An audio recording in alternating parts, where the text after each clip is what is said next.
Rational zero test.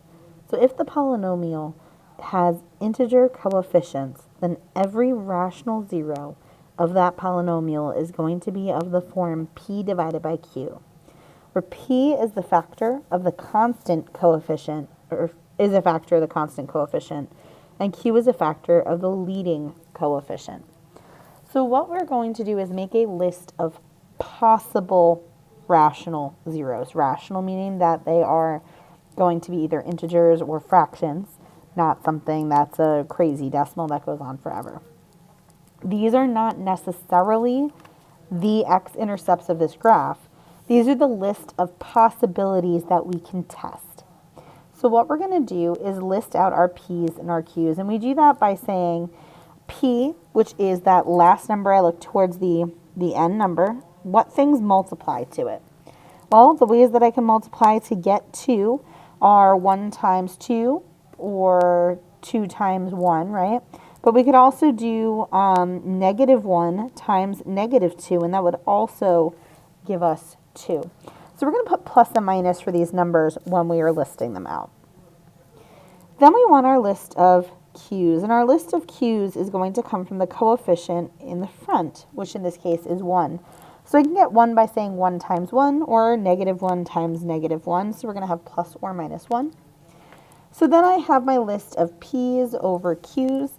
P's over q's are going to be just that, every p divided by every q.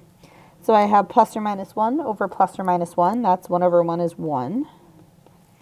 Then I have plus or minus 2 over plus or minus 1, which is plus or minus 2, because 2 divided by 1 is 2. So that really means that there are 4 possibilities here. 1, -1, 2, and -2. These guys might be zeros. Okay. And the reason I want this list is because when I look at my original polynomial, it's not something that I can factor. So this is kind of giving us a way to get those x-intercepts. All right, so what we're going to do is synthetic division to test. Are they going to give me a remainder of 0? It does not matter what you start with. Generally, starting with like 1, -1 is a pretty good place to start. So I'm going to start with 1 and let's see what happens. All right, so I have a 1 for the cubed, 0 because there's no x squared, a 1 for the x, and a 2 for the constant. Bring down, multiply, bring down or add, multiply, add, multiply, add. Okay, so that did not work for us. We have a remainder of 4. That is not going to be one of my zeros, but let's try another one. How about -1? So 1, 0, 1, 2. Bring down the 1. -1, -1, 1, 2, -2, 0. Awesome. We have a remainder of 0 here. So that means that this is going to be a 0. So now what we want to do is find all of the zeros for this function. Okay. So we know that x plus 1 is going to be a factor, right? Then this leaves me with x squared minus x plus 2. Okay. We know that we have the zeros -1 so far. We want to see if we can find the other zeros. Well, this is not factorable, but I can set it equal to 0. So that's where the -1 comes from, because x minus 1 equals 0, or sorry, plus 1 equals 0 gives us -1. The other one, since it's not factorable, but it is a quadratic, I can use the quadratic formula. So that's x equals -b, so positive 1, plus or minus the square root of b squared, minus 4 times a times c, all over 2a. And when I do that, that is going to give me 1 plus or minus, that's the square root of -7 over 2, which is an imaginary number. It's going to give us a complex number here. We're going to get 1/2 plus or minus root 7 over 2i. Okay, but that's okay. We can list those as well. So we'll have 1/2 plus root 7 over 2, root 7 over 2i, and 1/2 minus root 7 over 2i. And there are the zeros for that polynomial. All right, let's take a look at b. same kind of concept here. So I'm going to look at the very end and say those are my p's. What multiplies to 3? 1 and 3. So plus or minus 1, plus or minus 3. We have a coefficient in the front of 2. What multiplies to 2? We have plus or minus 1 and plus or minus 2. So let's list out our p over q options. So we're going to take every p and put it over every q. So 1 over 1, 3 over 1, 1 over 2, and 3 over 2. And all of them are plus or minus. So we really have 8 options that we could try here. Again, it's usually a smart bet to start with like 1 or negative 1. They're easy numbers to work with. So I'm going to start with 1. Let's see, we have 2, 3, negative 8, 3. Okay, we'll bring down the 2. Multiply, add, multiply, add, multiply, add, and get 0. Oh, we were lucky on the first shot. All right, so my remainder is 0, which means that 1 is one of my zeros. That gives me factored form of x minus 1, 2x squared plus 5x minus 3, which actually is factorable. So let's see, we have x minus 1, we have 2x and x. Let's see, if we do positive 3, that's 6, and then minus 1, that'll give us the positive 5 in the middle. And then set each of these equal to 0. Well, we already know that first one is going to produce that positive 1 for us. So we're going to get x minus 1 equals 0. That gives us x equals 1. We have 2x minus 1 equals 0. We'll add the 1 and divide by 2. So that's going to give us a half. And x minus 3 equals 0 is going to give us negative 3. Okay. So what we're going to be able to do is take this information and put it on a graph. So we're going to be able to then take these zeros, plot the points, use the end behavior, check the multiplicity, and draw a nice pretty graph. All right. So we also can weed out our lists when our list of p over q just gets to be too long. So that list of 8 numbers really is nothing. Sometimes, if our numbers are really terrible, our list might have 20 numbers, 30 numbers. You would be here a very long time. So what we can do is a few tricks to check. So one of the things is called Descartes' rule of signs. And Descartes' rule of signs just tells us that we can figure out how many positive or negative zeros to expect. Well, not exactly how many, some of our options. So this says that the number of positive real zeros is going to be equal to the number of variations, meaning changes, in sign of the polynomial, or less than that by an even whole number. So if we have let's say we have 6 changes, then we could have 6 or 4 or 2 or none. If we had 3 changes, we could have 3 or 1. We're skip counting really down until we're out of positive numbers to use. So what we mean by changes is how many times does it flip back and forth between positive and negative terms. All right, so we have a positive, a positive, a positive, a negative. That's a change and stays negative. So there's only one change for our polynomial. That one change means that we are going to have 1 and we can't count down from 1.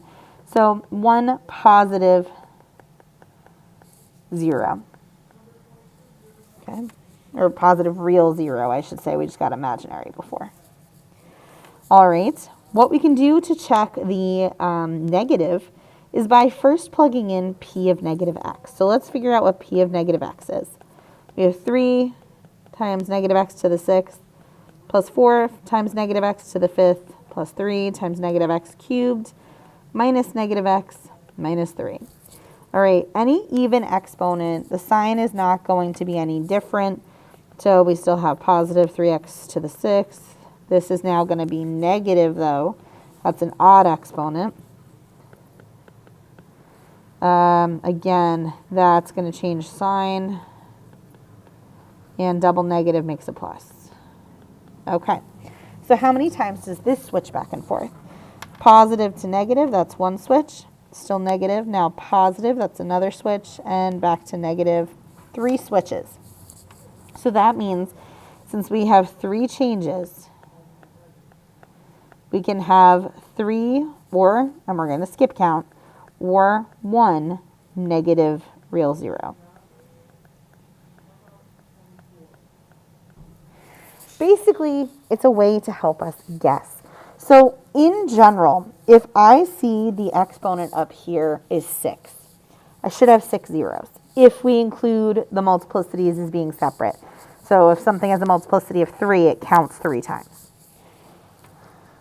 The idea is this is going to help me determine if I should even bother testing numbers, right? So if I had a long list here and I have 1 positive real zero and then there's either 3 or 1 negative real zeros, there's probably a good chance I should start with the negative numbers. It's just going to help me to kind of weed out my list and get it a little bit smaller when the list is really, really long. Another thing that's incredibly useful is upper and lower bounds. These, you don't have to do anything separate. As you're doing synthetic division, you'll notice them. And if you notice them, they'll just help you to say, you know what, don't try those numbers. So here we're told that if we divide the polynomial by x minus b, where b is greater than 0, so when the number on the outside in my synthetic division, when this number is positive, that's really what we're talking about here. If the row contains the quotient and remainder has no negative entry, so these have to be non-negative down here, and it has to be positive out there, then we consider this number to be an upper bound. What we mean by upper bound is there are no numbers bigger than that are going to work. Okay, that's what the first one is saying. So we're going to come back to part 2, but real quick, we want to show that in this polynomial, all the answers are going to be between -3 and 2. So we're going to say nothing is bigger than 2. That's what we're trying to show. So let me show you what I mean by that. 1, -3, 2, -5. Oops, I missed a 0 in there. It was the 4th power. I missed the 3rd power. -3, 2, -5. Okay. Bring down the 1. Multiply, add, multiply, add, multiply, add, multiply, add. Okay, I didn't get 0, so it's not a factor, but this is positive, and these are all non-negative, which means 2 is an upper bound. No numbers that are going to cross the x-axis are going to be bigger than 2. Okay. All right, so our other option is if we divide by x minus a, where a is less than 0. So if I have synthetic division and this is a negative number out here, if the row that contains the quotient and the remainder down here, if those entries are alternating non-positive, non-negative, so they have to do non-pos, non-negative. Zeros are okay. Non-positive, non-negative, as long as it alternates, then that makes it a lower bound. Okay, so let's see what that looks like with this -3. We have 1, 0, -3, 2, -5. Okay, we'll bring down the 1. That's -3, -3, 9, 6, -18, -16, 48, 43. Okay, plus, minus, plus, minus, plus. That makes this a lower bound.